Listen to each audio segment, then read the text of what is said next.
Meu nome é Lucas Pedrosa, mais conhecido como Pedrosa. É, Hoje eu vou falar com vocês um pouquinho sobre TinyML, certo? Vou explicar ao longo da apresentação o que é o TinyML, alguns fatores que são importantes de saber para aplicar ele e algumas outras coisas também. Hoje, só para confirmar, Davi, são 2 dias, né? É hoje e amanhã. Isso. Mesmo Pronto, horário. perfeito. Então, o que é que eu preparei para vocês? Pensei, hoje eu vou dar um pouco de teoria, falar um pouco de conceituação, algumas coisas assim, e amanhã eu vou passar alguns códigos que podem ser relevantes, algumas coisas assim, mais da parte de ML do que de TinyML, porque eu acredito assim, vocês podem falar no chat, que eu estou conseguindo ver o chat também. É, Quem aqui tem experiência com Machine Learning? Pode falar no chat. E quem não tem também, é interessante falar. Só para a gente ver, assim, principalmente qual nível que eu posso abordar amanhã os códigos. Hoje vai ser bem realmente assim, por cima. Pronto. O Attila respondeu aqui. Certo. Esperar pelo menos mais de 2 pessoas responderem aí, que aí a gente consegue. Só conceitos. Beleza, quase nada. Então, eu acredito que a maioria da galera que tá mais na superfície, né? Sabe mais assim, o que é dito na mídia, coisas assim. Então, amanhã eu vou passar para vocês alguns códigos que são básicos de Machine Learning, não especificamente de TinyML, mas que vai ajudar vocês a entender algumas coisas de Machine Learning, principalmente a parte de CNN. Beleza, eu vou começar aqui a apresentação. Pronto. Eu separei o sumário da seguinte forma: vou fazer uma breve apresentação sobre mim, vou dar uma introdução sobre TinyML, falar de alguns benefícios dele, aplicações, desafios, técnicas de otimização que a gente usa para TinyML, ferramentas e frameworks e algumas perspectivas futuras. Eu acredito que hoje a apresentação vai ser mais rápida. Eu acredito que talvez eu não precise de 2 horas. Então, quando eu terminar a apresentação, e até durante, eu posso dar algum espaço para vocês fazerem perguntas e, se quiser, trocar uma ideia sobre o assunto. Não só TinyML, mas Machine Learning no geral, certo? Então, pronto. Falando um pouquinho sobre mim. A minha formação eu sou graduado em música pela UFC, certo? Quando eu terminei música, em seguida eu entrei em engenharia de computação.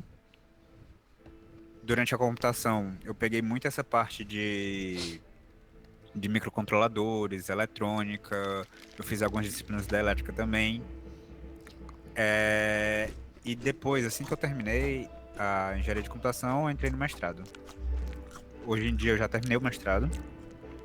Não está aqui, mas eu estou fazendo uma especialização em microeletrônica, que foi, que foi oferecida para algumas pessoas por meio de um concurso para atuar na área de microeletrônica, estudar e atuar na área de microeletrônica, pelo CI Inovador. Não sei se alguém ouviu falar, mas é basicamente um. Talvez você tenha ouvido falar do CI Brasil.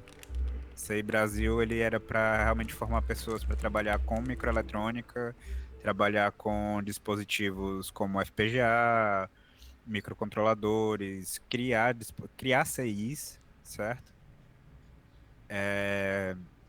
E falando um pouquinho das minhas áreas de interesse, minhas principais áreas de interesse são machine learning, processamento de sinais, sistemas embarcados e atualmente eu estou envolvido na parte de microeletrônica também.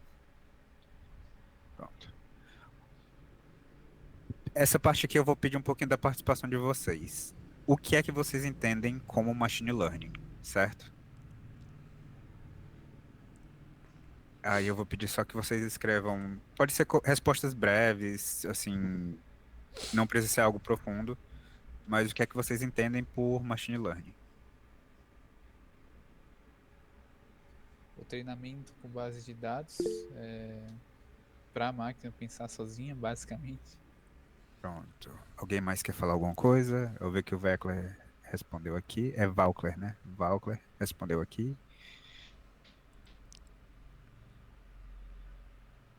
Pronto. Mais alguém quer falar alguma coisa assim? Ideia que tem sobre machine learning?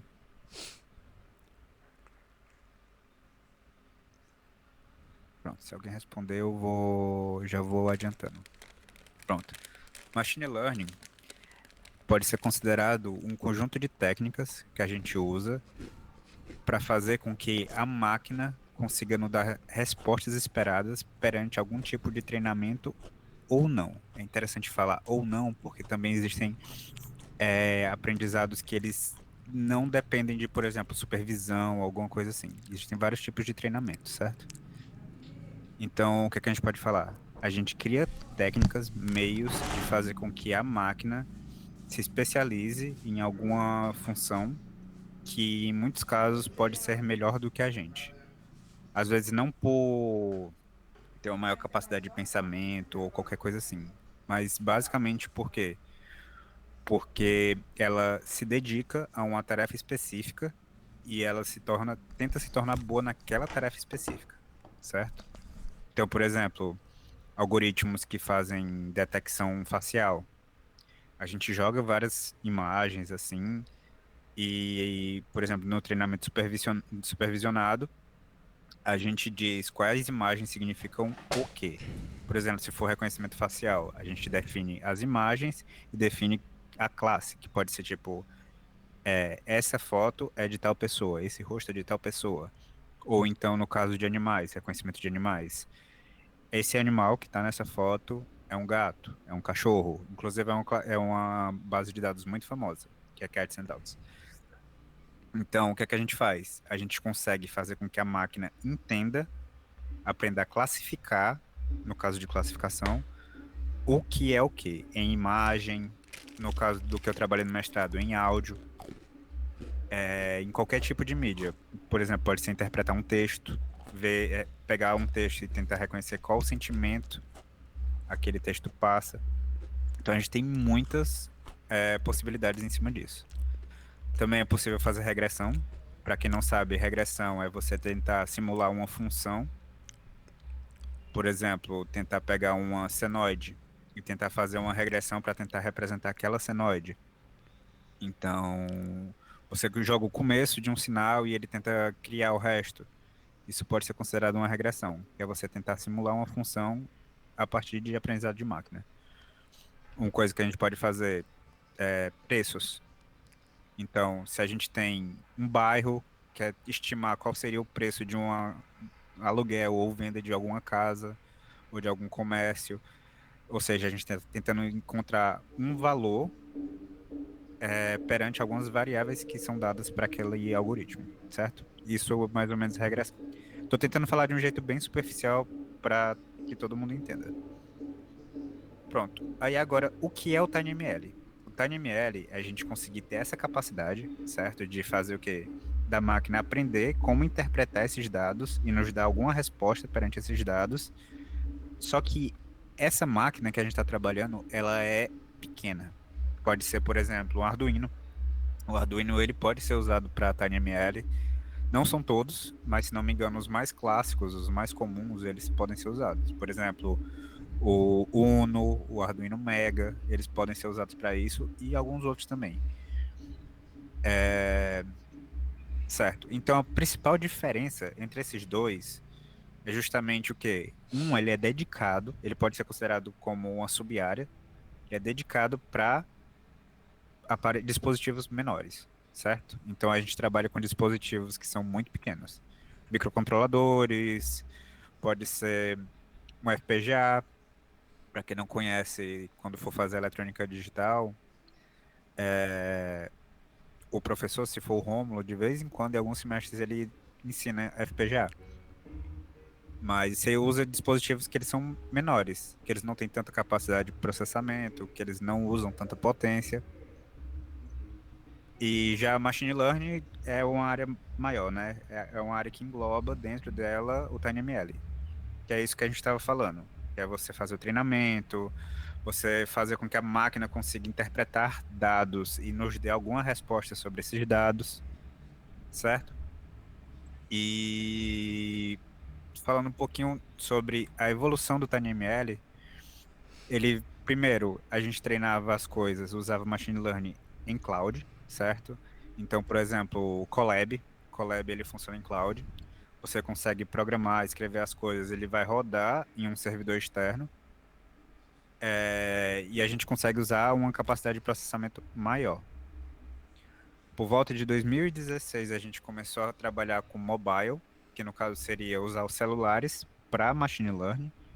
Aí você já tem uma redução, né, de memória. Por exemplo, um celular comum hoje em dia tem entre 6 e 8 gigas de memória RAM. Então a gente vai começando a limitar um pouco o sistema. E aí, a partir de 2019, a gente começa a trabalhar com TinyML, que vai trabalhar com o quê? Com Arduino, vai trabalhar com FPGA, com dispositivos que eles são muito menores. Alguns desses dispositivos têm, por exemplo, 16 kbytes de memória RAM. Então a gente começa a trabalhar com sistemas que são extremamente limitados. Pronto. Quais são os benefícios? Por que é que a gente pode se interessar em trabalhar com TinyML? Eficiência energética é um dos principais. A maioria desses dispositivos eles não consomem muita potência. Então, por exemplo, você pode usar esses dispositivos em áreas remotas, usar baterias menores, ou então deixar eles totalmente desconectados da rede elétrica, certo? Eles têm baixa latência, como tudo é processado basicamente de onde você recebe o, os sinais, os dados, você tem uma velocidade muito maior. Que é basicamente o quê? Você recebe os dados e esses dados já são processados diretamente no dispositivo que está captando esses dados. Autonomia, então, por exemplo, você não precisa de outros dispositivos maiores, por exemplo, eu peguei os dados, agora eu preciso jogar no meu computador, para o meu computador processar isso, não. O mesmo dispositivo que você pega os dados, você processa eles e tem uma resposta disso. Então você tem uma autonomia muito maior, porque cada dispositivo ele pode ser independente e operar sem precisar de depender de dispositivos mais potentes ou qualquer coisa dessa. Privacidade e segurança. Isso é muito importante, principalmente para quem se importa com a questão de privacidade. Se você não tem um dispositivo que ele está conectado à rede, porque não precisa, você consegue fazer todo esse processamento de forma mais segura. Então, seus dados eles vão estar muito mais seguros. Por quê? Porque você não vai ter alguém acessando aquela informação de forma ilícita. A facilidade de implementação também. Isso está muito associado com o quê? Esses dispositivos eles são baratos. Você consegue comprar um Arduino na faixa de 30, 40 reais. Alguns outros dispositivos são mais caros, mas mesmo dispositivos que têm uma potência maior, têm uma capacidade maior, eles ainda são relativamente baratos. Tipo no caso de FPGAs. Por mais que, no geral, R$ 1.000 não seja barato, um FPGA de R$ 1.000 consegue processar muita coisa e você consegue tornar ela extremamente rápida. Porque, para quem não sabe, FPGA trabalha com programação a nível de hardware. Então você muda as conexões a nível de hardware. Então é muito rápido. Se você quiser, você consegue criar dentro da FPGA 10 processadores, perdão, 10 processadores internamente dele e processar todas essas informações. Alguns FPGAs têm a capacidade de criar, por exemplo, 2, 3, 4 processadores i7 das gerações mais novas dentro dele. Então você tem uma capacidade de processamento muito alta, certo? Aí falando de algumas aplicações, a gente pode destacar o quê? Saúde e bem-estar, agricultura inteligente, segurança, mobilidade de transporte e indústria. Vocês podem me dizer assim mais ou menos qual semestre que vocês estão? Só para eu ter uma ideia, porque dá até para falar um pouquinho sobre algumas disciplinas do curso que podem ter, inclusive disciplinas que são optativas. Algumas abrem só de vez em quando, mas é interessante. E tem os grupos também, certo? Primeiro semestre, sexto, hum, terceiro, certo? Então tá realmente, assim, já tá dando para ter ideia que tá bem misto. Por exemplo, muitas dessas coisas aqui são associadas a IoT, certo? Então, quem participa de grupos de IoT ou sabe pessoas que participam de grupo de IoT, TinyML é muito bom e é muito importante para isso, certo? E sim, 10 é o número da sorte. É sim. Eu vou explicar um pouco mais minuciosamente cada um desses detalhes, certo? Falando sobre saúde e bem-estar, a gente consegue fazer o quê? Equipamentos vestíveis, detectores de queda, por exemplo, pessoas mais velhas, idosas. Esses dispositivos conseguem identificar a queda. Reconhecimento de voz. Então, tipo assim, a pessoa pode estar com algum problema, ela consegue se comunicar com os dispositivos e esses dispositivos conseguem informar, interpretar os dados e saber o que fazer com aquele reconhecimento, certo? Usar também técnicas de visão computacional. Então você pode pegar esses dispositivos, instalar uma câmera neles e a partir dessa imagem você interpretar as informações. Então, por exemplo, no lugar de ser um detector de queda que ele é vestível, você pode colocar uma câmera e a partir dessa câmera interpretar alguma coisa que possa ser delicada, tipo um idoso caiu, ou então alguém está passando mal, um ataque fulminante, e consegue informar as pessoas. Pode ser família, pode ser já ligar para emergência, qualquer coisa dessas, certo? Agricultura inteligente. Então, a gente consegue fazer monitoramento ambiental, irrigação inteligente, detecção de pragas e doenças, otimização de fertilização, monitoramento de culturas, manutenção preditiva. Então, a gente tem muitas capacidades de coisas que a gente consegue fazer isso. Lembrando, quando a gente mexe com machine learning, a gente tem uma coisa um pouco mais profunda. Então, a gente não pega dados muito simples, a gente consegue pegar dados um pouco mais complexos e saber interpretar esses dados. Então, por exemplo, muitas dessas coisas você consegue pegar a composição do solo para saber se você precisa fertilizar ele. Você consegue usar visão computacional para você detectar padrões nas folhas para ver se a planta está doente ou não. Você consegue ver mais ou menos em qual época as plantas estão se desenvolvendo melhor. Você consegue ver se os equipamentos da agricultura, por exemplo, máquinas agrícolas, qualquer coisa dessa, estão com algum problema. Então você consegue prever uma manutenção, uma futura manutenção.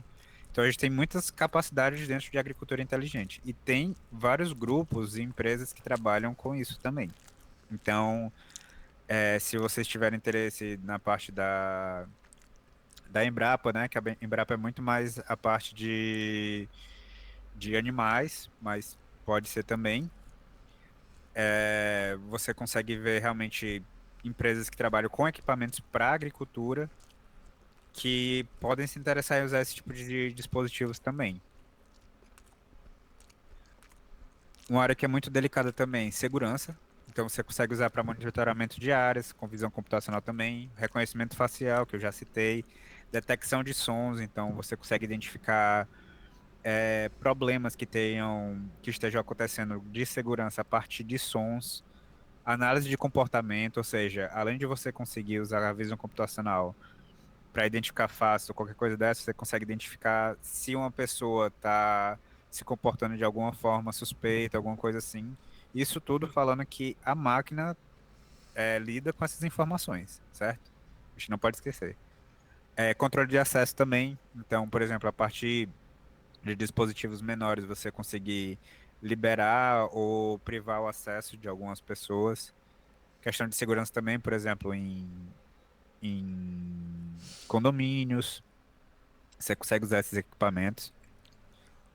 Mobilidade e transporte é uma coisa que está bem alta, que é a questão dos veículos autônomos. Então, você consegue, dentro do veículo, criar dispositivos que eles não precisam de processamento muito alto, que é importante, porque, por exemplo, veículos autônomos, é interessante que você tenha uma economia de energia.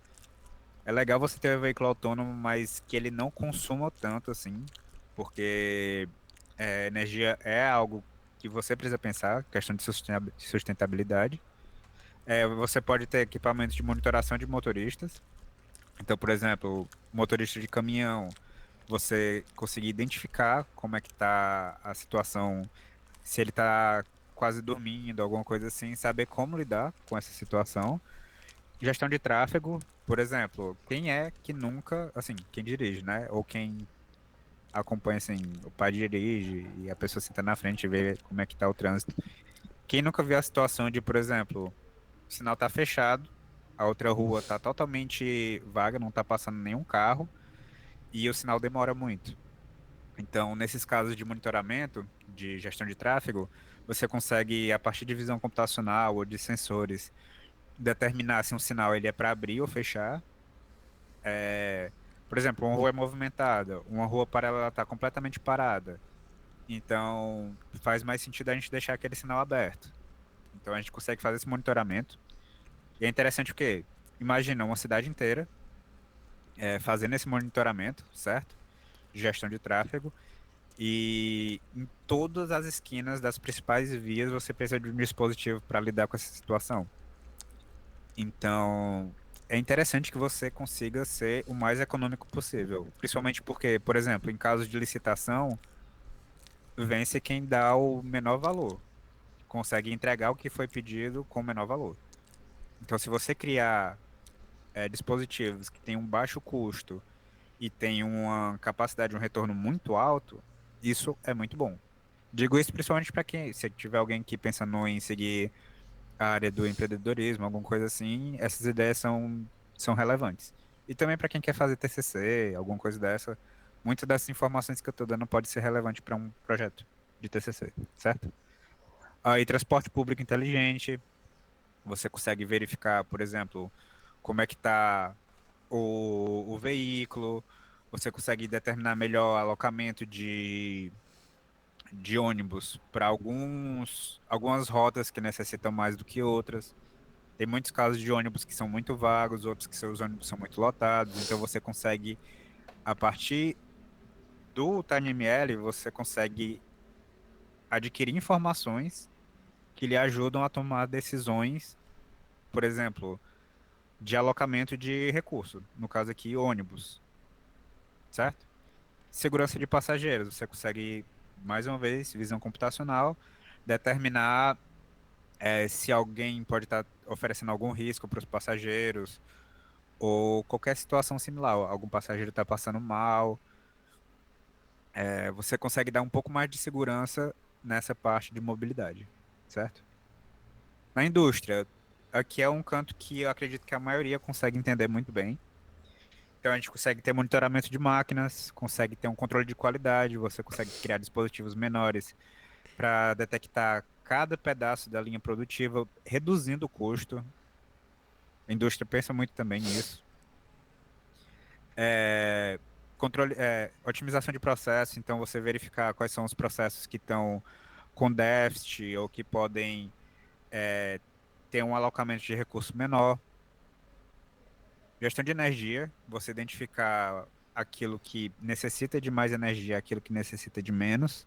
Segurança do trabalho, mais uma vez volta nessa questão de você conseguir ver como tá os funcionários, se tem alguma coisa oferecendo risco para eles. Logística e armazenamento, também mais uma vez falando sobre alocamento de recursos, você consegue determinar as zonas que precisam, que podem dar mais disponibilidade, regiões que têm uma saída maior de produtos, então é um ambiente que tem que ter um pouco mais de rotatividade. Então você consegue usar esses dispositivos para identificar essas características. Alguns desafios do TinyML. Baixa potência, certo? São dispositivos que têm pouca potência, então você não consegue trabalhar com uma carga energética muito alta. Você precisa pensar nisso. A memória é limitada, então a gente tem uma quantidade de memória muito reduzida. Então a gente precisa sempre pensar, quando vai desenvolver qualquer coisa, em ser o mais eficiente possível. Você precisa fazer o que você, assim, aquilo que é pedido, usando o mínimo de recursos possíveis, que entra também nessa questão dos recursos necessários. que, por exemplo, potência, memória, velocidade de operação, frequência do dispositivo, tudo isso é relevante para a gente ter em mente do que a gente consegue e o que a gente não consegue fazer com o TinyML. Tem uma... Oi, Mariana, pode falar. Um exemplo que a gente tem foi essa DeepSeek, né, que estourou. Isso. Eu tinha certeza que alguém ia citar da DeepSeek. Aí tem que ser eu. Pois é, pois é. A DeepSeek é um exemplo que ele é muito forte nisso aí. Porque ela consegue ouvir gente comentando que conseguiu rodar ela dentro de Raspberry. Então, você precisa criar ela de uma forma muito eficiente. Imagina uma rede neural operando dentro de um Raspberry. Tudo bem que o Raspberry é um pouco mais potente. Se a gente consegue rodar num Arduino, a gente consegue rodar no Raspberry. Mas agora imagina uma, para quem não sabe, é, essas redes tipo o ChatGPT, o DeepSeek deve ser também. Tudo isso são transformers. Transformers são redes que são pesadas. Você conseguir criar uma rede que ela tem uma capacidade muito grande de resposta, que ela é principalmente de código aberto. Isso é uma coisa muito importante falar, é código aberto, então se você quiser, você pode pegar, pode modificar, pode fazer coisas com ela, e ela ser extremamente eficiente. Tudo bem que eu vi algumas pessoas mostrando algumas respostas, e algumas respostas são muito bizarras mesmo, mas imagina, é uma rede que ela é muito eficiente. Ela consegue operar em dispositivos que são muito simples, de baixa potência, com recursos limitados. Isso é muito incrível. Então, é legal a gente ter noção dessas coisas que estão sendo desenvolvidas. Pode falar, Mariana. O custo do treinamento também dela foi muito baixo, né? Teve até uma Sim, queda nas ações da Nvidia. sim. Teve queda de praticamente todo o mercado americano, na verdade. Teve uma queda muito grande de praticamente todas as empresas assim de tecnologia. A Google também teve queda, não foi tão grande quanto a Nvidia. Justamente, ela é mais econômica, ela consome menos memória, ela precisa de menos recursos. E o que a gente está falando aqui, ela consegue rodar offline. Isso é muito bom. Você ter uma rede dessas que consegue rodar offline é muito bom. É muito bom. Tem algumas que conseguem rodar offline também. Eu acho que a Llama consegue rodar offline, só que se a gente for falar de recursos, o que fizeram com o DeepSeek foi muito incrível. E você pode falar, ah, mas tem muito defeito, muita coisa assim. É a primeira versão dela, e eles já conseguiram fazer tudo isso, entende? É algo realmente muito, muito incrível. Muito importante de falar. Sim, eu tinha parado aqui na ausência de base de dados específicos. A gente precisa, para treinar, ter uma base de dados que seja boa para TinyML. Então, é uma base que ela precisa ser muito eficiente também. A gente precisa falar disso, que às vezes as bases que a gente usa são ruins. Então você precisa usar uma base que ela é muito eficiente, que ela treina muito bem com dados pequenos, ou seja, com dados que consomem pouca memória, e a questão de hardwares heterogêneos. Essa questão de hardwares heterogêneos é porque a gente consegue desenvolver para hardwares que trabalham, por exemplo, um Arduino Uno junto com o Raspberry. Então a gente precisa fazer com que ela opere bem com esses dois dispositivos. Então a gente precisa pensar também nessa questão do hardware que a gente vai utilizar, certo? Muitas vezes a gente não vai usar só um, vai usar dois, três, vai fazer parte do processamento em um, parte do processamento em outro. Então a gente precisa pensar nessa questão da heterogeneidade dos hardwares também. Aqui agora eu vou falar um pouco sobre as técnicas de otimização. Essas técnicas de otimização são justamente coisas que a gente consegue fazer para conseguir operar com TinyML. Algumas dessas técnicas principais é o uso de ponto fixo. Eu vou explicar o que é o ponto fixo. Arquiteturas de redes neurais que são eficientes, ou seja, que elas são pequenas, que elas conseguem ser inseridas dentro de dispositivos com pouco recurso. Otimização de algoritmos, ou seja, se a gente já tem algoritmos prontos, a gente consegue reduzir eles, certo? Reduzir a quantidade, fazer redução de dimensionalidade, coisa assim, ou seja, operar com menos dados. Pronto, eu vi que o Pedro Jonathan fez uma pergunta. Pronto, o Arduino, ele é uma plataforma, certo? Ele não é um microcontrolador, ele é uma plataforma. Dentro dessa plataforma, tem um microcontrolador dentro dele, que tem um processador e periféricos. Então, por exemplo, tem módulo ADDA, que é conversor analógico digital, digital analógico.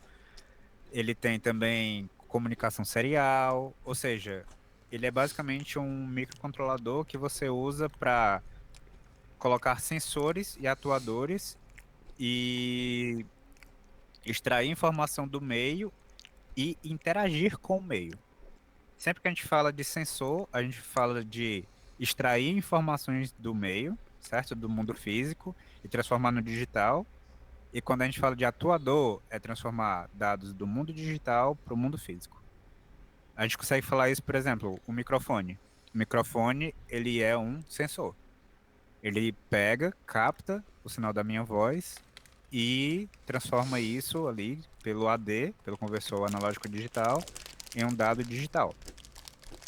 Esse dado, ele é enviado, passa por todo um processamento, é enviado para vocês e vocês escutam a partir do fone de vocês, ou fone, ou caixa de, ou falante do notebook. E isso são atuadores. É basicamente monitor. Monitor é um atuador.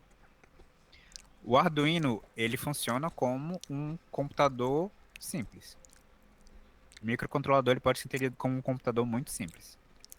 O Raspberry, ele é similar, só que ele é muito mais potente. Ou seja, ele tem uma capacidade de processamento maior, você consegue instalar um sistema operacional dentro dele, tipo um Linux. Ele também tem essa questão de você poder usar sensores e atuadores dentro dele. Inclusive, muita gente usa com câmera para fazer parte de visão computacional. Então, é basicamente isso. Os dois têm uma proposta parecida, certo? Só que o Raspberry é muito mais potente. Você pode instalar um sistema operacional dentro dele. Tem gente que usa, por exemplo, para jogar emuladores. Instala um sistema dedicado para emuladores, jogar PS1, PS2, Nintendo 64. E o Arduino tem uma capacidade menor. É mais usado para projetos de automação residencial mais simples, coisas assim. Eu consegui explicar bem? Ou tu quer perguntar alguma coisa específica também? Se tiver entendido bem, a gente segue. Senão eu posso explicar um pouco melhor. Pronto, perfeito. Continuando aqui agora, o uso de hardwares apropriados, certo? Então, existem hardwares que eles são apropriados para TinyML. Nem todo hardware consegue operar bem para TinyML. Técnica de compressão de modelo. Então, tem a ver com essa questão de você pegar um modelo e reduzir ele para coisas menores. Inferência. Inferência a gente fala de quê? De você treinar um modelo em um computador que tem um potência maior e usar aquele modelo treinado dentro do TinyML. A gente consegue fazer isso.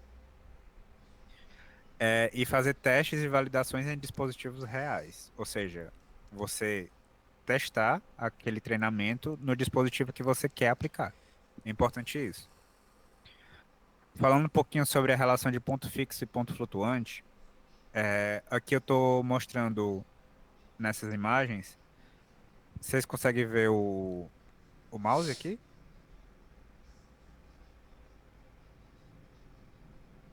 Consegue, né? Perfeito. Então, esse padrão que a gente está vendo aqui é o padrão I3E754, certo? Esse é o padrão que nosso computador usa, nossos dispositivos usam para ponto flutuante. O ponto flutuante, ele segue a ideia do quê? Todo mundo aqui conhece notação científica?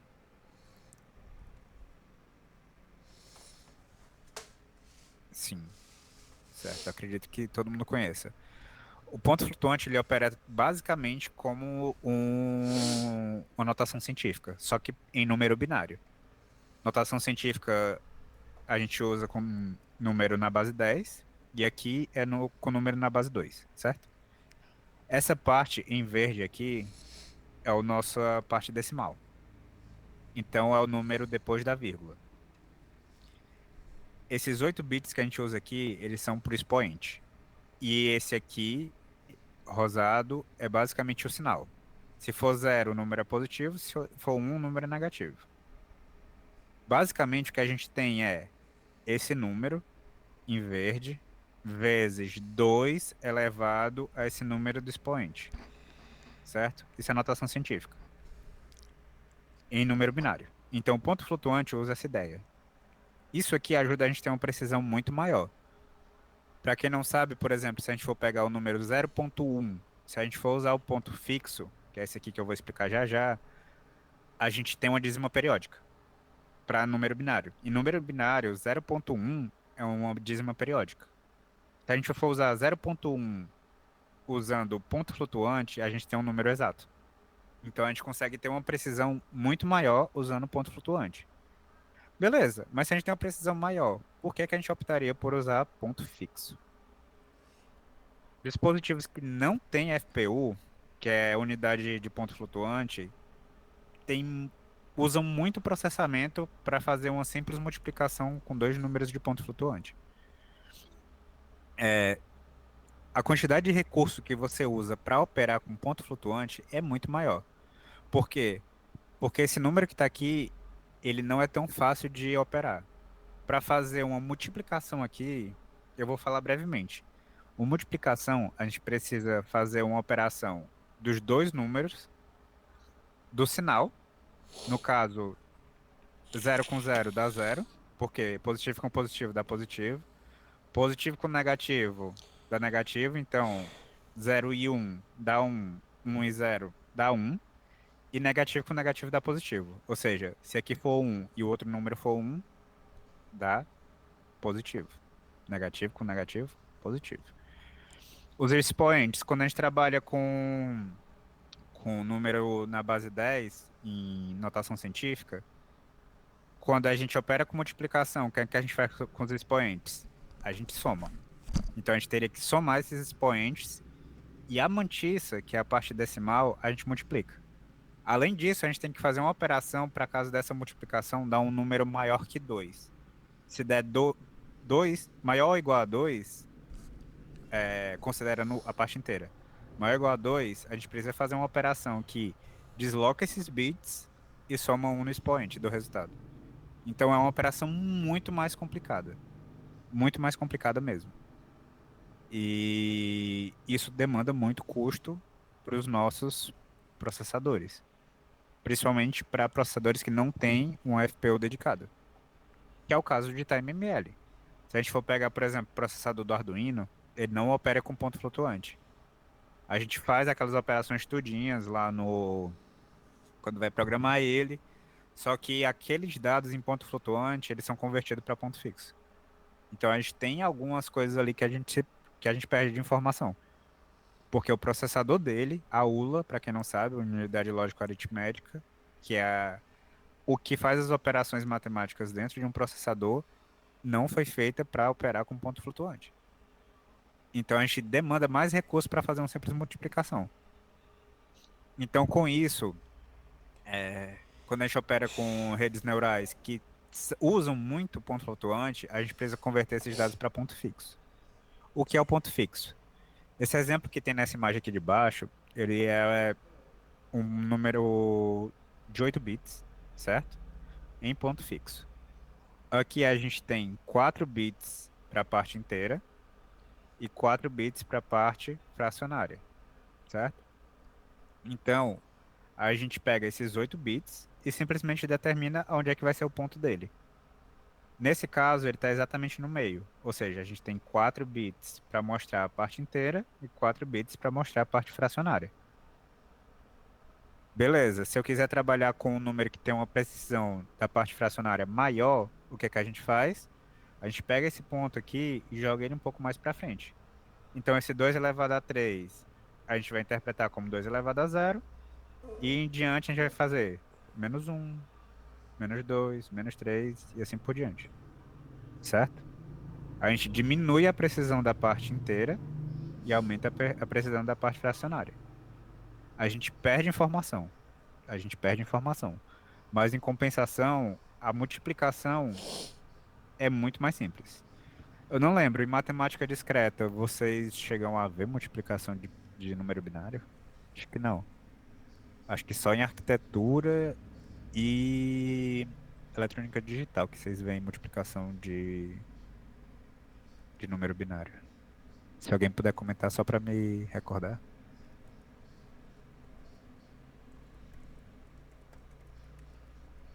Eu sei que em digital a gente faz um multiplicador de número binário. Ah, legal. Se viu em programação computacional, perfeito. Pois é. Então, quem já viu sabe que número fixo, ponto fixo, ele demanda menos processamento. Você perde precisão, mas o processamento é muito mais simples. A maioria dos processadores tem um multiplicador de ponto fixo. No caso de número inteiro. Isso aqui é só a interpretação que a gente dá, certo? E aí, essas operações que a gente usa, todas elas a gente tem que adaptar para ponto fixo. Todas. Então, demanda um custo ali de tempo para você adaptar, mas alguns frameworks já fazem isso para você. Mas para TinyML, você precisa fazer isso. Perde precisão, ganha performance. Sempre você vai ter que optar por uma coisa ou outra. Essa parte de ponto fixo e ponto flutuante deu para entender direitinho? Ficou alguma dúvida? Se alguém tiver alguma dúvida, pode perguntar logo.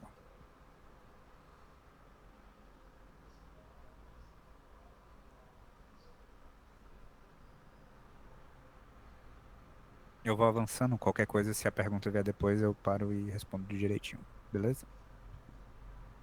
Pronto.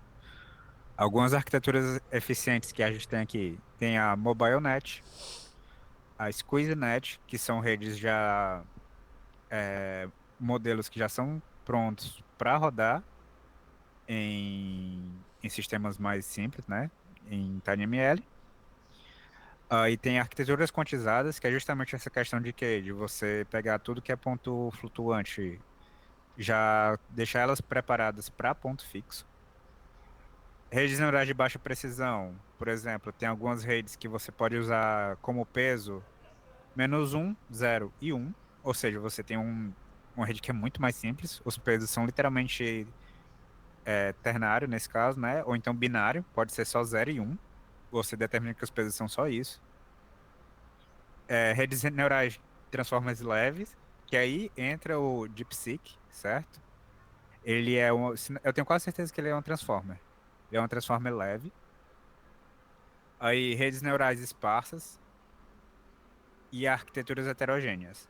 Do mesmo jeito que a gente tem as arquiteturas heterogêneas como um desafio, a gente também tem isso como sendo algo que, bem feito, otimiza muito nossos processos.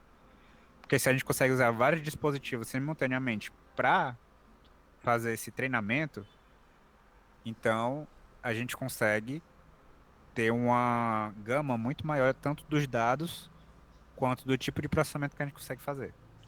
Um caso que a gente pode citar aqui, eu falei da FPGA, a gente consegue usar a FPGA junto com o Arduino. Só para vocês terem uma noção, se você tem um FPGA, dentro da FPGA você pode criar um Arduino dentro dela. Se você quiser criar algum outro microcontrolador, você também tem essa capacidade. FPGAs tem essa capacidade de você poder desenvolver um hardware dentro dela, certo? Para quem já viu a parte de eletrônica digital, é basicamente como se você criasse as portas lógicas necessárias para aquele processador. Estou falando muito de FPGA porque é uma das coisas que eu estou mais estudando recentemente, certo? E otimização de algoritmos. Então, usar realmente algoritmos que são dedicados para TinyML. A gente conseguiu usar algoritmos de otimização para aprimorar os algoritmos de TinyML. Fazer treinamento federado, que é você conseguir pegar e treinar em vários dispositivos distintos, certo? E como eu já falei, uso de FPGA para aceleramento de hardware. O FPGA tem a capacidade de você conseguir, de você fazer processamento paralelo, muito grande. Você consegue fazer um processamento massivo paralelo. Para quem já viu o CNN, todos aqueles blocos convolucionais você consegue fazer rodar simultaneamente, ter uma saída instantânea a nível de hardware com FPGA. Então, você programa o hardware para fazer aquele algoritmo que você determinou. É algo que é muito eficiente. Para quem não conhece FPGA, eu recomendo que realmente dê uma olhada. E principalmente quem quer seguir tanto na área de hardware quanto na área de machine learning também, porque acredito que vai ser muito. Conforme o tempo for passando, isso vai ganhando um destaque muito maior. Aí, usar os próprios dispositivos dedicados, verificar as entradas adequadas, se aquele dispositivo é adequado para as entradas que você quer processar, e você conseguir ter você fazer uma comparação entre as capacidades dos dispositivos de treino e teste. Ou seja, se você quiser usar dispositivos distintos, por exemplo, na ideia de hardware heterogêneo, é interessante que você consiga avaliar as capacidades individuais de cada um desses hardwares, certo?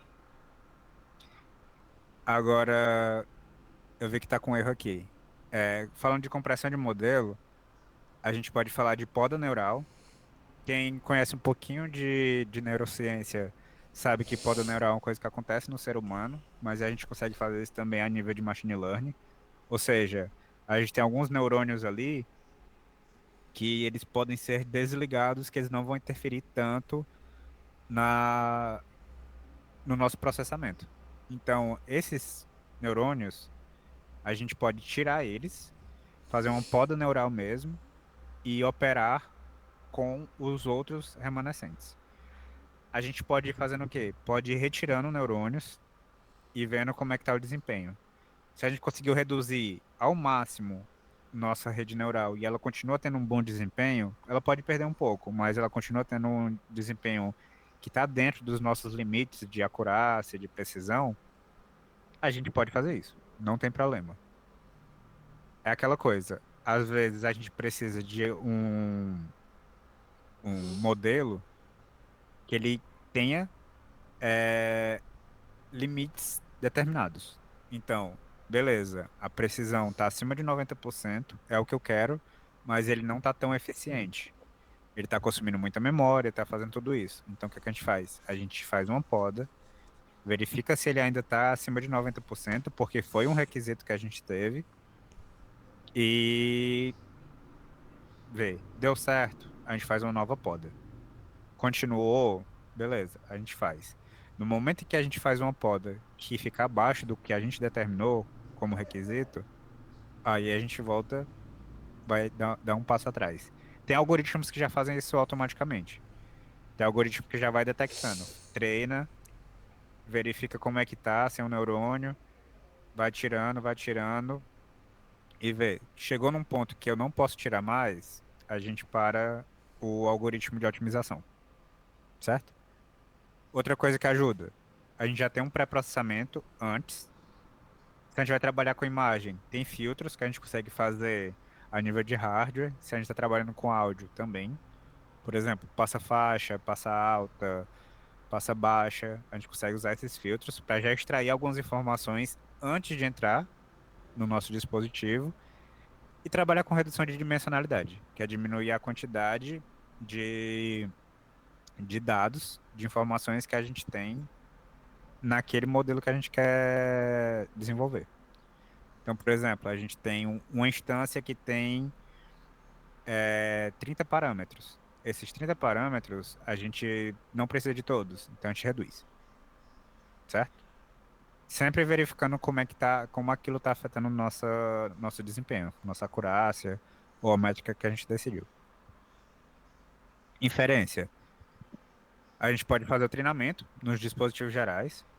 A gente pega esses modelos já treinados e adapta para cada dispositivo. Então a gente pode treinar no nosso computador uma rede para rodar no Arduino a gente adapta para ele e vê como é que tá. Tá consumindo muita memória? Então bora reduzir um pouco. Sempre fazendo isso. Ou seja, a gente treina um modelo a nível de computador mesmo mais potente, com a placa de vídeo, com tudo isso. E depois a gente joga no nosso dispositivo de baixa potência, certo? Isso aqui é muito importante, que é você fazer o teste e a validação nos dispositivos reais. Sempre você treinou, viu que está dando tudo certo, você joga e avalia, joga dentro do dispositivo e avalia como ele está desempenhando. É muito importante a gente fazer isso. Então, toda vez a gente tem que fazer um teste de desempenho, a gente tem que validar a precisão, se está tudo certo dentro dos limites que a gente determinou, ver a confiabilidade, fazer um teste de segurança, ver se ele não está fácil de ser burlado. Questão de usabilidade, se ele está fácil de ser utilizado, escalabilidade, muitas coisas quando a gente trabalha com TinyML, envolve você criar em larga escala. Se você está criando, por exemplo, um sistema de monitoramento de tráfego, você precisa fazer isso em vários pontos da cidade. Então, isso demanda você ter a capacidade de escalar aquele dispositivo. Então, você tem que ter a capacidade de desenvolver aquele dispositivo e aplicar ele em vários pontos, certo? E além disso, teste de conformidade. Existem regras na indústria e na engenharia, em tudo isso, que determinam como os dispositivos têm que operar. Limites de tensão, limite de potência, todas essas regras que podem ter. Então, tudo isso tem que estar conforme as regras, certo? Agora, falando aqui algumas ferramentas que a gente pode utilizar. Quem já ouviu falar do TensorFlow? TensorFlow é uma das principais ferramentas de, de machine learning. É o que geralmente a gente usa junto com o Scikit, né? Scikit também é bem famoso, mas para redes neurais especificamente, é mais usado o TensorFlow e o PyTorch. No caso do TensorFlow, a gente tem o TensorFlow Lite Micro, que ele é o quê? Você consegue desenvolver os modelos dentro do TensorFlow. E o TensorFlow Lite, ele consegue adaptar isso para reduzir. Ele basicamente consegue transformar o teu modelo em um modelo que pode ser aplicado em dispositivos de baixa potência, tipo o Arduino, pode ser o Raspberry, pode ser um FPGA, pode ser qualquer coisa dessas. Para FPGA especificamente não é tão usado o TensorFlow Lite, né? Aí tem também framework CMSIS, NN, que ele é feito especificamente para os processadores Cortex-M da ARM. Aí tem o PUP-NN, que ele é feito para arquitetura RISC-V. Para quem não conhece, é um tipo de arquitetura de processadores. Aí tem o Edge Impulse, tem o Tensor. Você pode usar MicroPython também para implementar redes neurais TinyML. Aí tem essas três últimas são específicas para FPGA, que é Phoenix TinyML plataforma, DNNVM, Tensor Virtualization Framework. Esses são os frameworks que a gente pode usar para FPGAs especificamente. Agora falar um pouquinho sobre o futuro, né? O que é que a gente pode esperar? Avanço no modelo de machine learning, criar realmente modelos que sejam mais eficientes, que a gente possa aplicar em TinyML. Expandir as aplicações. Sempre tem essa possibilidade, que aí é onde a gente entra muito, assim, a gente como engenheiro, né? Entra muito. A integração de TinyML com IoT 5G. Desenvolvimento de hardwares dedicados. Aí entra um pouco no que eu estou fazendo atualmente, que é você desenvolver hardwares para rodar TinyML. Desenvolvimento de ferramentas e frameworks. Isso a gente é importante que a gente espere, que crie ferramentas que sejam mais acessíveis, mais fáceis de se usar. Uma melhora na eficiência energética. Isso entra, por exemplo, antigamente os processadores, dispositivos no geral, precisavam de tensão muito alta, consumia muita energia. Atualmente tem dispositivos que operam com 0,8 volt, 1 volt. Então isso tem uma economia de energia.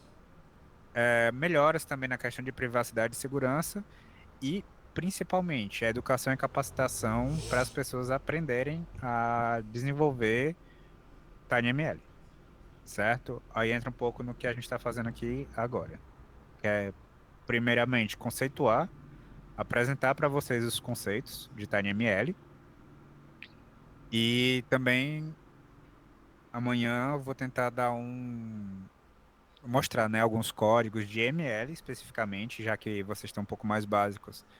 Eu vou focar em mostrar códigos mais simples de machine learning. E é isso. Agora eu vou abrir espaço para comentários e dúvidas, se alguém quiser falar alguma coisa. A parte de implementação mesmo eu vou deixar para amanhã, que a gente tem amanhã as 2 horas dedicadas para isso, para tirar dúvida, para explicar código. Nessa questão conceitual, acredito que, que é interessante tirar a dúvida de vocês antes de chegar realmente para uma parte de código ou qualquer coisa assim. Pronto. Mas não só dúvidas também, se quiser fazer comentários sobre as perspectivas que vocês têm da área, se vocês acreditam que essa área realmente é importante. Todas essas informações eu acho que é interessante a gente conversar sobre, né?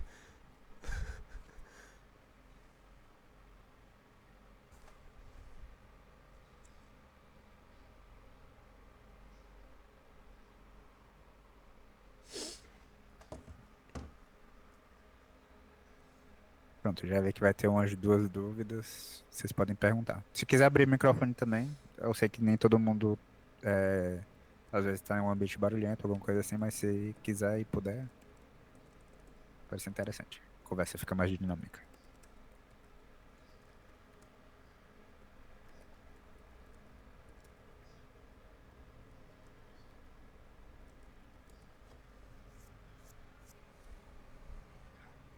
Pronto.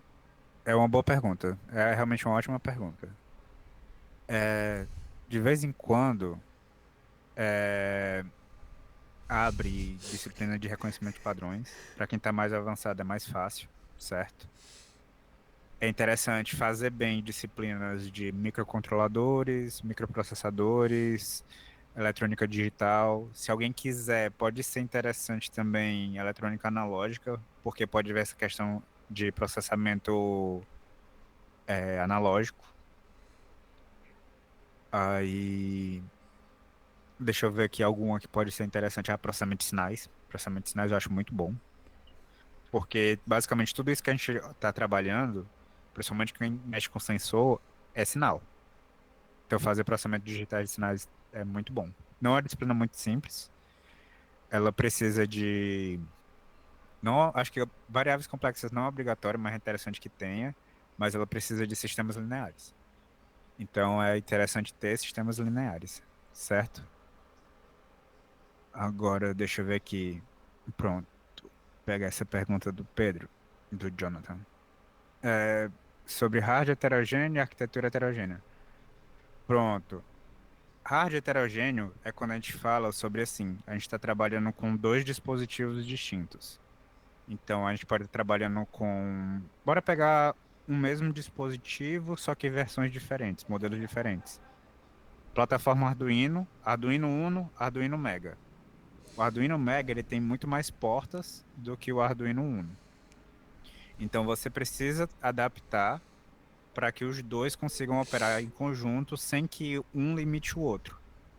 Você precisa trabalhar com os dois em conjunto, sabendo quais são as limitações de cada um e mantendo que a eficiência desses dois dispositivos para isso. Entendeu? Arquitetura heterogênea, eu não cheguei tanto a falar de arquitetura heterogênea, mas a arquitetura heterogênea você pode usar modelos de redes neurais variadas em dispositivos distintos, em alguns casos no mesmo dispositivo também, se o dispositivo for um pouco mais potente, e conseguir fazer com que essas 2 arquiteturas trabalhem em conjunto. Aí a gente começa a falar de arquitetura heterogênea. Mas hardware heterogêneo é sobre você trabalhar com 2 dispositivos, 2 hardwares distintos e fazer eles trabalhar em conjunto, certo? Deixa eu ver aqui o que o Atila falou. Vindos da internet, mas também com certo. Sim, pode entrar na questão de Big Data, certo? Mas quando a gente fala de TinyML, às vezes a gente fala muito mais sobre fazer o processamento local. Então, a gente não entra tanto no mundo do Big Data. Mas, o que é que a gente consegue fazer? Para entrar no mundo do Big Data, a gente consegue fazer esse processamento a nível de hardware, a nível de TinyML, certo? Processar essas informações e essas informações processadas a gente mandar para um banco de dados maior. Para aí sim a gente trabalhar com Big Data, certo? Então é possível a gente usar isso para trabalhar com Big Data. Mas o foco maior não é o Big Data em si. Deixa eu ver se... Ah, tá embaixo. Deixa eu ver aqui só se eu pulei alguma coisa. Tem a pergunta do Nicolas aí, ó. Pronto, tem um aqui em cima também, é quais métodos você usou para se aprofundar mais nessa área? Livro, alguns vídeos. Pronto, cara, tem livros específicos de TinyML. Isso aqui é a pergunta do Léo, certo? Tem livros específicos de TinyML. Se vocês procurarem na própria Amazon livros de TinyML, tem alguns. Tem alguns que são da O'Reilly, que eu gosto dessa editora, tem livros muito bons. Você também pode estudar sobre a parte de microprocessadores, parte de FPGA. Aí é um conteúdo que é um pouco mais restrito, que é um pouco mais difícil de acesso, você tem que procurar um pouco mais. É interessante você aprender bem machine learning, certo? Então, livros de machine learning, cursos, tem muitos cursos da Udemy que são bons de machine learning. Deixa eu ver o que mais. Participar de mini cursos, palestras desse assunto também é muito bom. Muita coisa eu aprendi em palestra, não foi nem em livro, foi realmente gente que atua na área e pesquisa, certo? Ler artigo. É um negócio que é um pouco mais. A gente não tem tanto esse costume, né? Mas quando for fazer o TCC, é interessante a gente ter essa leitura. Para quem está perto de apresentar o TCC, de fazer um, é interessante. Já ter alguma ideia, procurar e já ler artigos para ver o que é que já existe. Eu acredito que é isso. Se tiver mais alguma coisa, eu vou falar já já. Deixa eu ver. Como eu enxergo a integração de IA na medicina? A área de visão computacional pode ser direcionada para resultados? Sim. Inclusive, para quem já teve aula com o professor Yales, ele atua muito nessa parte. Tiveram duas colegas minhas que trabalharam com a parte de visão para detecção de câncer, de tumor na região bucal, né? Que era trabalho em conjunto com a Odonto. Então, você consegue sim unir fazer integração de IA com a medicina. Por exemplo, para diagnóstico precoce, para detecção de tumores, para ajudar, né, com exames. Com certeza é muito bom. Inclusive ajudar os próprios médicos, né? Tirar dúvidas. Não tem problema nenhum com isso. Acho que é muito importante. Inclusive, também juntando um pouco com a parte de robótica, né? Eu acredito que, como está se desenvolvendo muito essa questão de cirurgias remotas, essas coisas, a IA pode auxiliar muito os médicos com essas coisas. E auxiliar também os braços, né? Que ele consegue tratamento de erros, por exemplo, fazer predição de falhas. Então, tu tá fazendo lá uma operação remota, por algum motivo, alguma informação que foi enviada errada. Então, tu criar um algoritmo que consegue reconhecer que aquilo foi uma falha e não permitir que o braço execute aquela falha. É muito importante. Então, pega na parte robótica também, dá para citar. Medicina é uma área que o nosso curso ele consegue trabalhar muito bem em conjunto. Então, para quem tem esse interesse, eu realmente recomendo. Tem muita coisa que dá para ser feita. Deixa eu ver aqui a pergunta do Nicolas agora.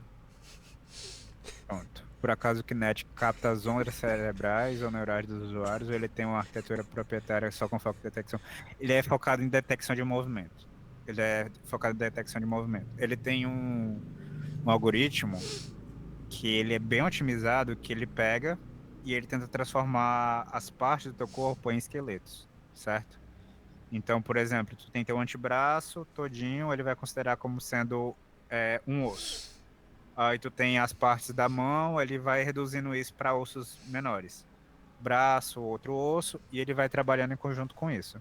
Então ele é um algoritmo que ele pega e ele reduz a dimensionalidade do problema que tu tem com a captação de imagem, certo? Então ele pega o movimento, ele vê pela câmera, ele consegue adaptar aquilo para transformar em ossos e pegar o movimento dos ossos em si. Isso reduz muito porque é muito difícil tu interpretar uma imagem inteira. Tu demanda muito processamento se tu for fazer com a imagem inteira. Então tu reduzir isso para ossos, movimentação dos ossos, tu consegue processar demandando menos dados. Então o Kinect ele trabalha um pouco mais com isso. Pronto. Ó, essa pergunta aqui, deixa eu só ver aqui em cima se. Ah, pronto, eu vi a resposta do Átila. Pois é, sim. Não processar, mas coletar elas no mínimo. Exatamente. Você consegue. Inclusive, isso reduz muito o processamento, né?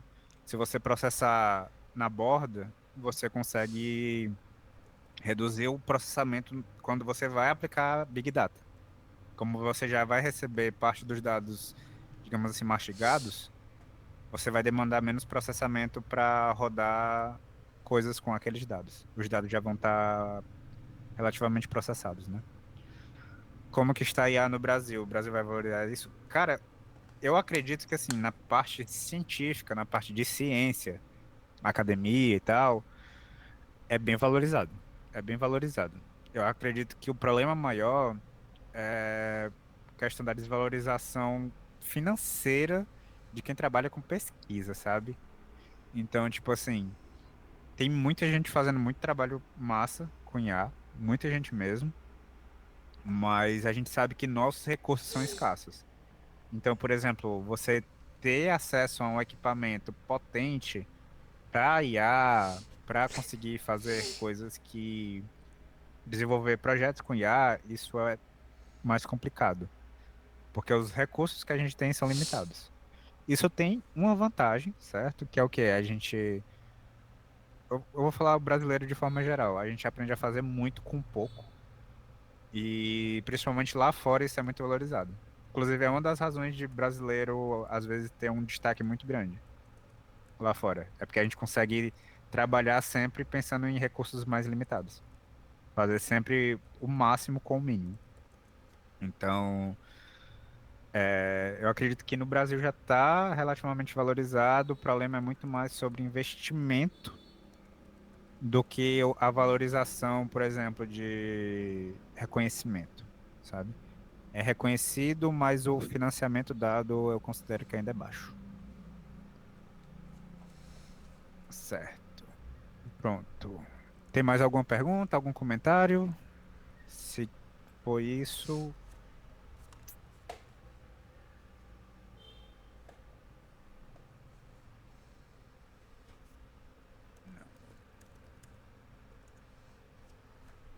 Beleza. Uma dica que eu dou, assim, para vocês, tem muitos programas. Atualmente está tendo muito programa bom do governo, certo? O governo está dando muito programa bom para capacitação. Então, de vez em quando, tem alguns programas pela Softex. Inclusive, o que eu estou participando atualmente é pela Softex, que dá bolsa, que capacita para áreas específicas. É, E, tipo assim, é muito importante. Pronto, tem o Capacita Brasil. O Capacita Brasil, ele se não me engano, ele é da Softex também. No meu caso, eu estou fazendo o Ser Inovador. Eu sei que tinha gente fazendo o Embarcatec. O Embarcatec também é pela Softex. É conjunto da Softex junto com o Ministério de Ciência, Tecnologia e Inovação do governo. E assim, é legal a galera ficar bem de olho. É ficar realmente bem de olho. Porque, por exemplo, eu vou falar, a bolsa que eles estão dando pro meu projeto, pro Ser Inovador, é de R$ 5.000 para cada estudante. Aí quem for para segunda fase é para começar em maio. Não, meio de abril. No meio de abril, quem continuar, quem for aprovado para a segunda fase, vai ganhar direito a uma viagem de 2 meses para o exterior, com as passagens pagas, certo? E a gente vai atuar em alguma empresa ou em alguma universidade de alguns países específicos. Eu acho que para minha área é de digital. Vai embarcar Canadá, França e Portugal. Acho que tem essas três opções por enquanto. Talvez apareça mais algum. Aí a gente vai receber as passagens, vai receber um auxílio de mais de R$ 10.000 para passar os 2 meses e vai continuar recebendo a bolsa de 5.000. Então a gente vai receber 10.000, mais 5.000, mais 5.000, certo? Isso para a segunda fase. E quando a gente voltar, a gente tem que desenvolver um projeto. Enquanto está desenvolvendo esse projeto, vai continuar recebendo a bolsa também. Então, quem vai para a segunda fase é pelo menos um ano recebendo essa bolsa. O nome desse projeto, ele é CI Inovador. Vou deixar aqui o nome no chat.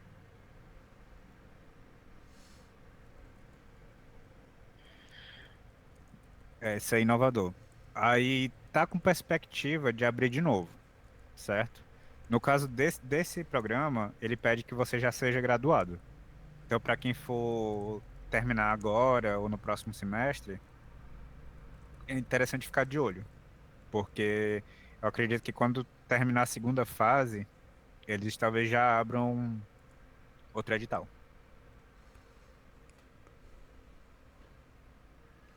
Pois é, o Embarca Tech, se não me engano, ele estava pagando 3.100. E o Embarca Tech, mas aí é que tá, o Embarca Tech, ele permite que entre também estudante de graduação. Nem todos os programas são para quem já é graduado. Tem alguns que é para quem está na graduação ainda também. Embarca Tech é para quem quer trabalhar com sistemas embarcados. Deixa eu ver aqui esse link.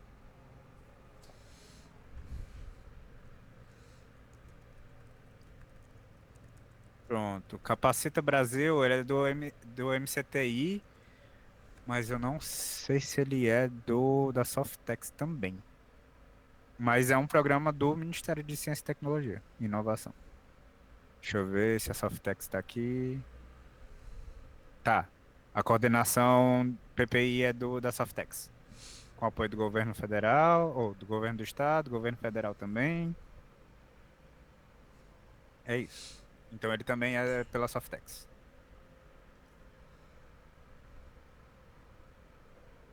Pois é. Então, tipo assim, é interessante que vocês fiquem de olho. De vez em quando aparecem uns também de inteligência artificial, no geral, não só data science, mas para quem quer pegar a parte de engenharia de machine learning, essas coisas também. Aí eu acho que é isso. Alguém tem alguma dúvida? Pronto, uma coisa que eu achei legal de falar. O que é que vocês têm interesse de ver na questão de código para eu trazer amanhã? Eu já tenho algumas coisas assim já separadas. Não sei se alguém aqui fez o mini curso que eu tinha dado, acho que faz 2 anos. Acho que foi em 2023. Eu tinha dado um mini curso de Machine Learning. Aí, alguns códigos que eu usei lá, eu vou trazer aqui para vocês amanhã. Mas eu queria saber se tem alguma coisa específica de Machine Learning que vocês querem ver.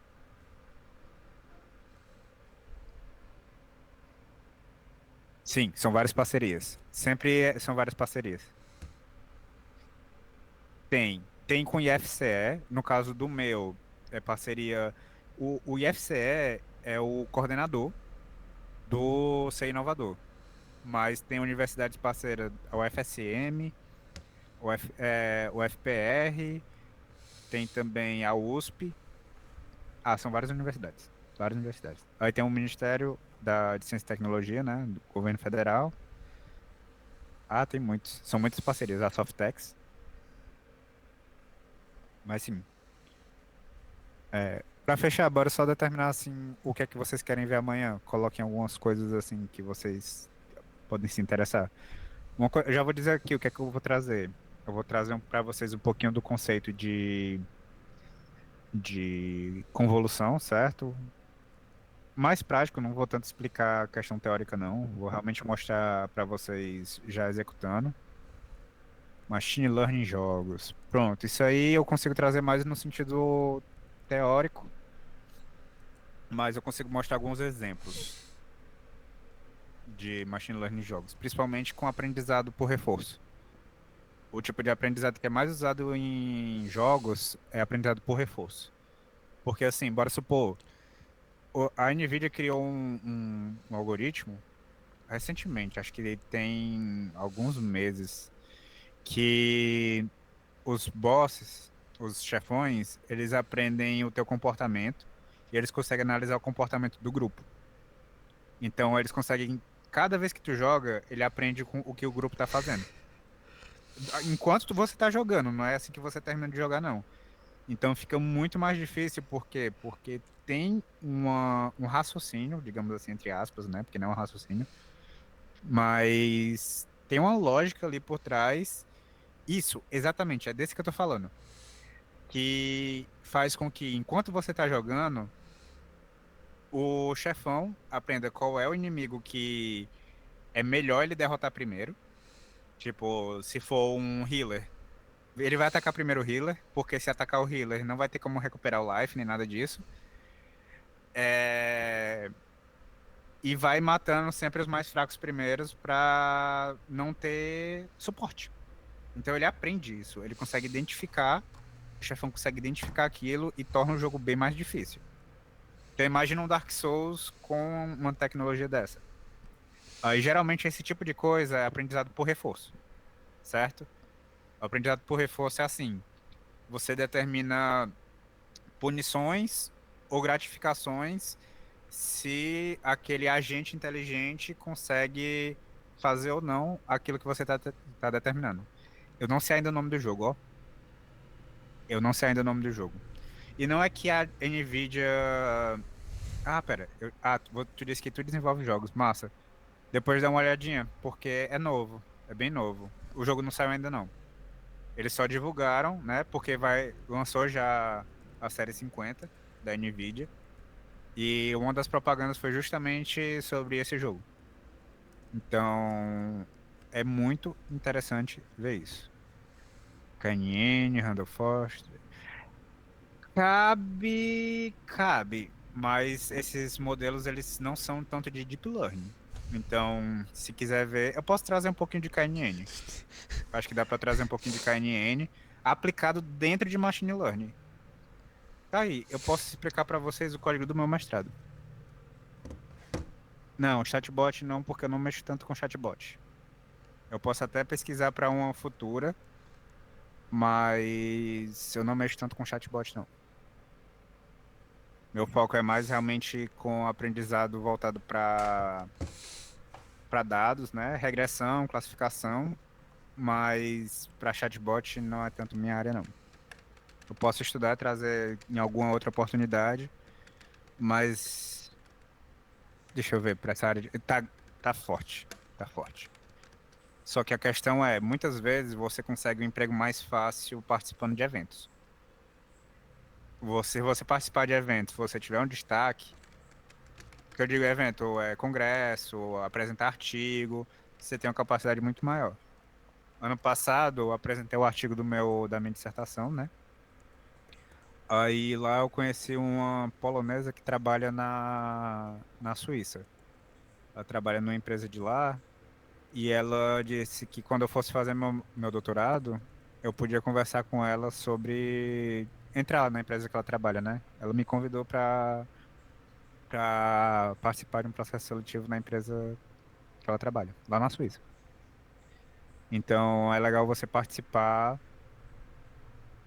desses congressos, dessas coisas. Eu posso dar, sim. Esse é um mini curso que eu posso dar muito tranquilo mesmo.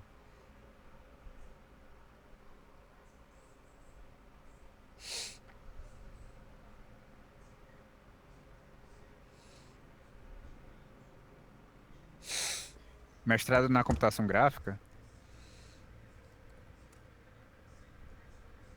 Cara, vou te dizer assim, Meu processo, eu sempre fui muito envolvido com bolsas, certo? Então, quando eu era da música, durante o curso inteiro, eu participei de bolsas de todo tipo, inclusive eu fui do PET da música. Quando eu entrei na engenharia, eu passei só um ano sem bolsa e no terceiro semestre eu já entrei no PET. No PET continuei até sair. Aí eu sempre fui muito envolvido com essa parte de pesquisa, de ensino, extensão também. Então, isso acaba te preparando aos poucos para o mestrado, certo? Porque quando tu vai entrar, tu já tem um conhecimento maior da parte de pesquisa, tu já consegue ter uma noção maior de pesquisa, de artigo, escrita, não tanto, porque a graduação eu acho que ela tem um déficit muito grande nessa parte de escrita científica, mas durante o mestrado tu acaba sendo forçado a aprender. Então, se você não sabe tanto essa parte de escrita científica, durante o mestrado você acaba aprendendo. É, E é basicamente isso. Eu sempre fui muito envolvido com pesquisa. E isso sempre foi me dando muito essa ideia do que pesquisar, essas coisas. E eu nunca me fechei em uma área só. Como eu disse, minha primeira graduação foi música, e boa parte da engenharia eu levei realmente pensando em como aplicar aquilo na música. Então, essa união entre áreas sempre te ajuda a ter uma visão um pouco mais ampla sobre pesquisa, de forma geral.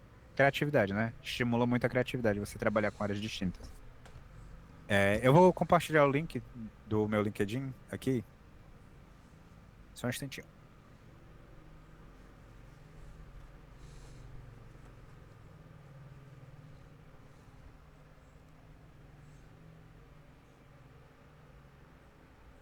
Mas o que eu recomendo é assim, se tu tem vontade de fazer mestrado, primeiro, se prepara psicologicamente, porque tem um peso, certo? O mestrado não é tão... O mestrado cobra muito. Ele... Assim, se tu tem facilidade com escrita, já ajuda, certo? Mas se tu não tem tanta facilidade com escrita, tu pode ter alguns problemas com relação a prazos, essas coisas. Eu vou pedir só para vocês conferirem se o link tá tudo certinho. Se vocês conseguem entrar direitinho no link. Mas realmente focar naquilo, ver como é que funciona o processo seletivo, certo? Porque na pública, pelo menos assim, no geral, o processo seletivo envolve tu escrever um projeto, esse projeto ser avaliado. Alguns têm uma defesa desse teu projeto, certo? Ou seja, tu tem que defender o projeto. Eles te dão nota pela escrita, pelas coisas, mas alguns tu pode defender. E currículo. Então é interessante você participar de bolsas, principalmente monitoria. Monitoria conta para o mestrado, conta bastante. Se vocês tiverem a oportunidade, ter também patente. Patente é uma das coisas que mais conta. Pode ser patente de software, que é mais fácil. Mas para quem é envolvido na parte do hardware, patente de hardware também. É, O curso já tem uma pontuação, né? Por você já terminar um curso que seja relativo ao mestrado, já conta. E se tiver a oportunidade de escrever artigos. Escrever artigo ajuda. Tu tem mais alguma dúvida, Nicolas? Sobre isso? Se alguém tiver também alguma dúvida com relação a isso do mestrado em si, ou de carreira. Uma dica que eu vou dar, muito importante. Se vocês tiverem a oportunidade, faça o estágio na indústria também. Indústria que eu digo, realmente no mercado, entrar no mercado de trabalho como estagiário. Porque se vocês pensam em algum momento em entrar no mercado de trabalho em si, é interessante que vocês aproveitem a universidade. Depois da universidade é difícil. Eu digo isso porque meu estágio ele foi acadêmico, certo?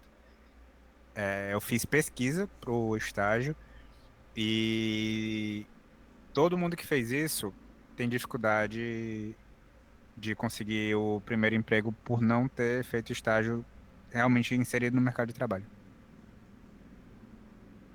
Pronto, te dizer, Nicolas, o que tu pode fazer? Ver o programa de mestrado que tu quer e ver quais são os requisitos que eles têm. porque cada programa de mestrado é diferente. Se for no da UFC, ele é realmente bom tu ter monitoria, tu ter bolsas, ajuda, algumas bolsas ajudam. É, já ter feito pesquisa, certo? Ter artigo, essas coisas ajudam. Mas é interessante que tu veja o programa que tu se interessa, antes de qualquer coisa.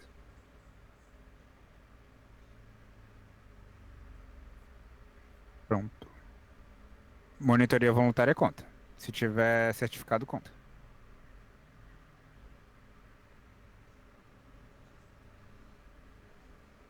No meu caso, eu usei declaração do professor.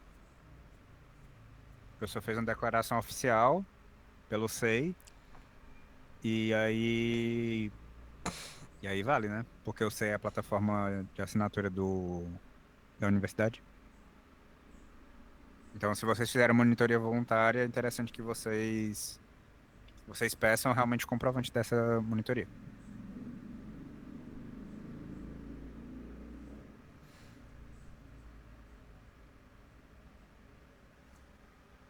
Pronto.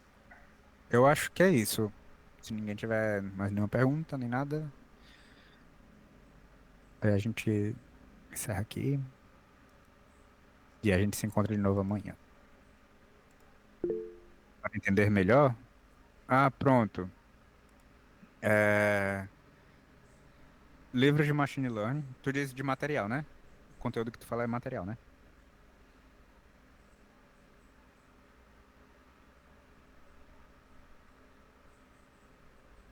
Cara, a USP é muito boa. Muito boa. Antigamente tinha muita bolsa, hoje em dia diminuiu, mas se fizer as coisas direitinho, tem chance de tu pegar a bolsa, certo? E lógico, é uma universidade que ela pesa mais, né? Ela tem um nome, ela zela pelo nome e ela tem uma cobrança maior. Então, se tu não tem problema com cobrança, essas coisas, aí é tranquilo.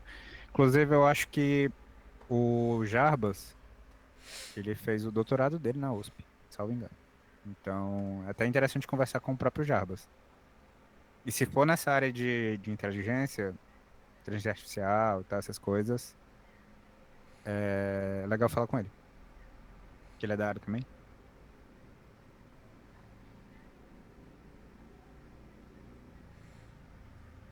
Sim, Jonathan. O que tu quer saber de conteúdo é material, é?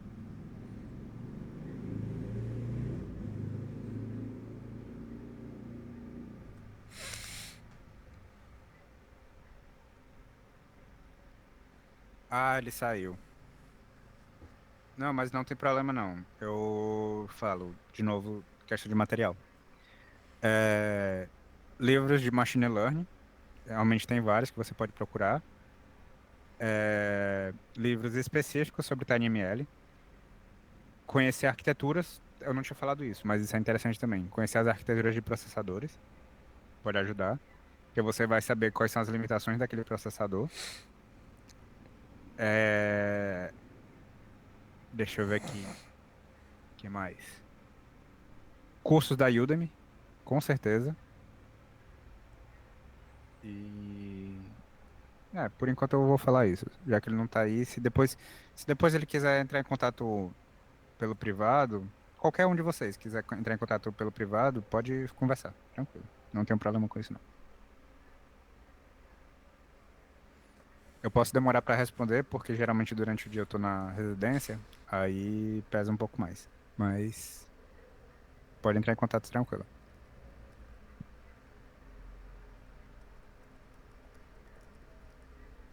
Pronto. Se ninguém for falar mais nada, é isso. E qualquer coisa, se tiver alguma dúvida que apareça, vocês podem já. Quando eu começar amanhã, você já pode tirar as dúvidas. Beleza? Pronto. Pode falar, Dali. Bom, pessoal, primeiramente eu queria agradecer a todo mundo que tá aqui, né? A nossa grande e ilustríssima presença aqui do senhor Pedrosa, né? Das suas explicações magníficas, né? Acaba explica realmente muito bem. E também agradecer a todo mundo que compareceu até aqui ao final, né? Só queria dar ressalvas aí, né? Que pra quem não está acompanhando o chat, eu mandei o link aí do formulário, né? Pra quem quiser confirmar a presença. E é isso, né? A gente se vê amanhã, né? No mesmo horário e tal.